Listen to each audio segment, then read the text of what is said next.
Good morning সবাইকে, welcome back to my channel. আজ অনেক দিন পর দেখা হচ্ছে তোমাদের সাথে, কারণ গত 3-4 দিন থেকে আমি ব্লগ ভিডিও পোস্ট করছি না। তো আমি শর্টসই করছিলাম, কিন্তু আজ ভাবলাম যে না, আজকে ব্লগটা পোস্ট করতে হবে, তার জন্য আমি পোস্ট করলাম। তো সকাল থেকে শুরু করলাম। সকালে কাপড়গুলো মেলে দিয়েছিলাম, তো বৃষ্টি চলে আসছিলো, তাই আমি কাপড়গুলো তুলে ঘরের মধ্যে মেলে দিলাম। দেখতেই পারবে ঘরের কি অবস্থা, বৃষ্টির দিনে একদম ঘরের অবস্থাটা খুব খারাপ হয়ে যায়, এদিক ওদিক কাপড় মেলা থাকে। তারপর আমি ঘরে এসে জল বিস্কুট খেয়ে নিচ্ছি। খাবো, সকাল সকাল কিছু খেতে ইচ্ছা করছে না, তাই আমি জল বিস্কুটটাই খেয়ে নিলাম। তারপর আমার ডিম্পলটা তোমাদেরকে দেখাবো। তোমরা দেখবে এখন, এই যে দেখো। আর হচ্ছে তারপর আমি রান্না করে চলে যাব, খিচুড়ি রান্না করব, যেহেতু বৃষ্টির দিন আছে, তো আমি ভাবলাম যে খিচুড়ি রান্না করি। তো আমি এখানে সব কিছু সামগ্রী নিয়ে নিয়েছি খিচুড়ির জন্য। তারপর আমি ডালটা ভেজে নিলাম, ভেজেই নিব, দেখতেই পারবে।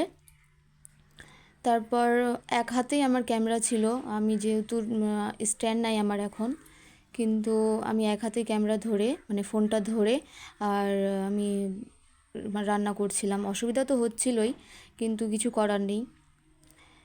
তো আমি ডালটা ভেজে নিচ্ছি, এখানে দেখতে পারবে। তারপর আরেক দিকে আমি কড়াই বসিয়ে রাখছি, কারণ যে পাঁপড়টা ভাজবো।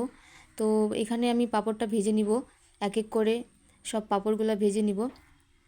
যেহেতু আমি তোমাদেরকে বললাম যে আমার এক হাতে ফোনটা ছিল, তার জন্য আমি পাঁপড়টা তুলতে পারতেছিলাম না, বারবার সেই কারণে পড়ে যাচ্ছিলো। তোমরা কিছু মনে করো না এটা নিয়ে। আর হচ্ছে যে আমি এক এক করে সব পাঁপড়গুলো ভেজে নিলাম। তারপর ওই তেলের মধ্যে আমি পাঁচফোড়ন দিয়ে দিলাম সবজিটা বানানোর জন্য। সবজিটা তারপর ঢেলে নিলাম, তারপর হচ্ছে মানে ঢাকা দিয়ে দিব ওটাকে।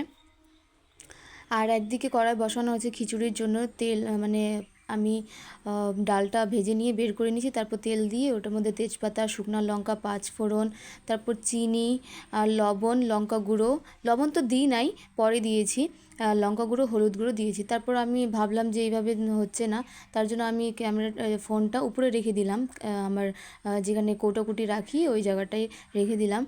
আর হচ্ছে সব মশলাপাতি দিয়ে দিচ্ছি। তারপর মানে একদম এরকম হবে অবস্থা ক্যামেরাটা, আমি বুঝতে পারি নাই যখন আমি আদা রসুন মানে আদা বাটাটা দিলাম, আদা জিরা বাটাটা। তো ক্যামেরাটা দেখতেই পারছো এমন অবস্থা হয়েছে। তারপর আমি মুছে টুছে আবার রাখলাম, খুব অসুবিধাই হচ্ছিল, কিন্তু কিছু করার নাই। যদি একজন বাড়িতে থাকতো ক্যামেরা ধরার জন্য, তাহলে খুব ভালো হতো। আর এইদিকে দেখতেই পারছো আমি সব কিছু মশলাপাতি দিয়ে দিয়েছি। তারপর আমি একটু কষিয়ে নিব এটাকে। তারপর চাল দিয়ে দিব, আতপ চালে বানাচ্ছি, তাই আতপ চাল দিয়ে খিচুড়ি খেতে খুব ভালো লাগে, তাই আতপ চাল দিয়ে বানাচ্ছি। বাড়িতে ছিল যেহেতু, তার জন্যই আমি আতপ চাল দিয়েই বানালাম। তারপর চাল দিয়ে দিলাম। তারপর ডালটা ভাজা ছিল বলে ডালটা একটু ধুয়ে নিলাম, ধুয়ে তারপর ডালটাও দিয়ে দিলাম। তারপর হচ্ছে নেড়ে নিব। আর তোমাদেরকে একটাই কথা বলবো যে ডালটা ভেজে দিলে না অনেক টাইম লাগে সিদ্ধ হতে। চালটা সিদ্ধ হয়ে যায়, কিন্তু ডালটা সিদ্ধ হতে অনেক টাইম লাগে। কিন্তু তোমরা যদি এমনিও দিতে পারো তো খুব ভালো হবে।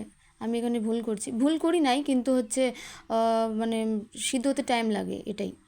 তো যদি টাইম নিয়ে যদি বানাও তাহলে ঠিক আছে। আমার আমার খিদা পেয়েছিল, তার জন্য আমার মানে ভাল লাগছিল না যে এত টাইম লাগছে বানাতে। আর এদিকে আমি ডালটা আর চালটা ভালো মতন একটু ভেজে নিব, হালকা ভাজবো, বেশিটা পরিমাণে আমি ভাজবো না। তারপর ভাজার পর আমি ওটাতে জল দিয়ে দিব। জল দেওয়ার পর দেখতেই পারবে যে তারপর জল দেওয়ার পর ঢাকা ঢাকা দিয়ে দিব। আর হচ্ছে আমি আদা আর জিরা বাটা রেখে দিয়েছিলাম অল্প, যে সবজিটা বসিয়েছি ওই সবজিটার মধ্যে দিব। আর একটু খিচুড়ির সাথে ঘাটি টাটি না হলে একটু ভাল লাগে না, পাঁপড় ভাজা হলে তো আরও ভাল লাগে।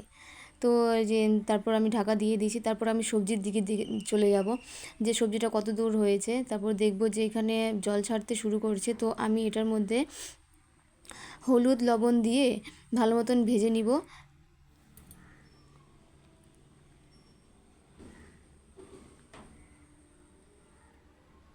লবণটা হলো পরিমাণ মতনই দিয়েছি, যতটা আমি খাই, আর তোমরাও সেই পরিমাণ মতনই দিবে।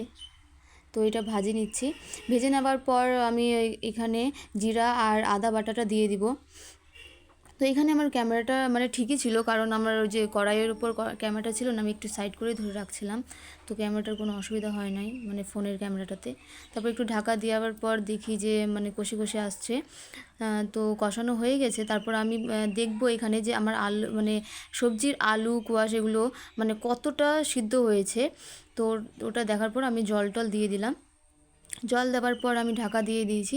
তারপর আমার মানে খিচুড়িটা দেখলাম যে প্রায় হয়ে আসে, তারপর আমি লবণটা দিয়ে দিলাম। আমি লবণটা আগে দিই না, পরিমাণটা বুঝতে পারি না, তাই আমি পরে দিই।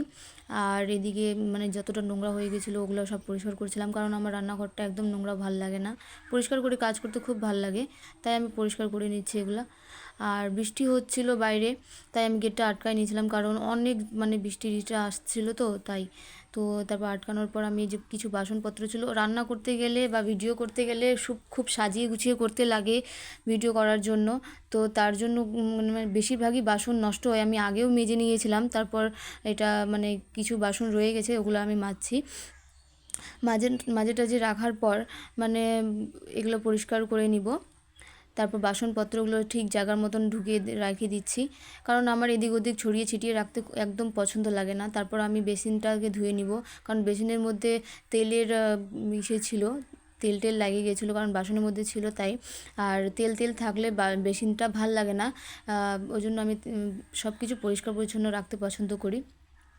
তারপর আমি দেখে নিব যে আমার খিচুড়িটা কত দূর হয়েছে।